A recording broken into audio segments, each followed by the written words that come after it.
l'avez dit, le district et le conseil départemental, c'est une longue histoire, puisque je me plais tous les ans à le répéter, mais je crois que cette année, c'est la 12e année consécutive que nous travaillons avec le conseil départemental, dont 11 années dans cet amphithéâtre, puisque la première année, je crois que ça avait eu lieu à Séguières.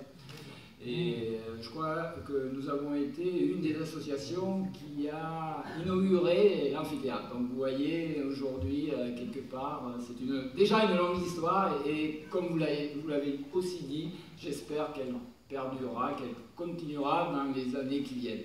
Alors ce sera peut-être plus forcément avec moi parce que je vieillis, mais en tout cas je suis sûr que nous continuerons cette belle aventure. Monsieur le président du district, mon cher collègue du Lot, qui est aussi président du comité olympique, monsieur Stéphane Basque, secrétaire général de la Ligue du Centre-Ouest, qui remplace ce soir Henri Monteil, qui préside l'arbre de Noël du personnel de la Ligue, et je crois que c'est un événement auquel il est très attaché. Donc, monsieur le président du comité départemental de rugby, oui, je crois, je l'ai vu, il est bien là. Monsieur le président du DOS, Jean-François, mais aussi madame, messieurs les élus, mesdames, messieurs les dirigeants des clubs corréziens, merci d'avoir répondu présent ce soir, merci d'avoir répondu à notre invitation. À quelques jours des fêtes de fin d'année, nous voilà réunis pour un moment de convivialité et de détente. Mais avant d'entamer cette soirée, je voudrais avoir une pensée pour toutes celles et ceux qui sont dans la souffrance après les dramatiques attentats du 13 novembre et qui auraient pu être encore plus terribles au Stade de France. Oui, le sport était aussi visé. Nous traversons une période difficile, mais nous devons rester optimistes pour l'avenir.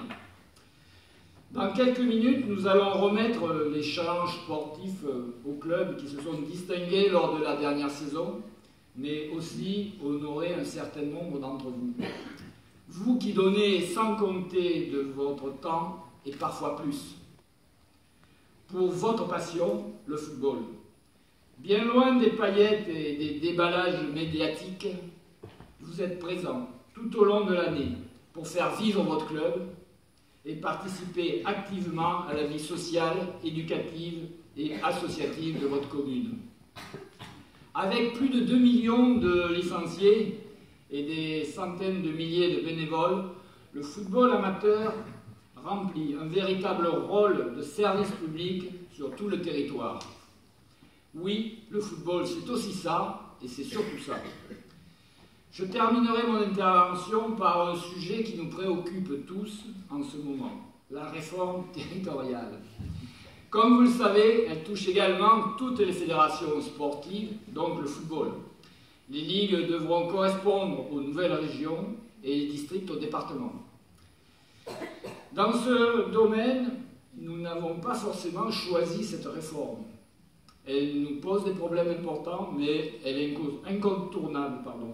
Alors, faisons en sorte qu'elle se fasse au mieux des intérêts du football. Mais ne nous voilons pas la face. Beaucoup de travail et de réunions nous attendent en cette année 2016. En attendant, ce soir est un moment de convivialité à partager ensemble.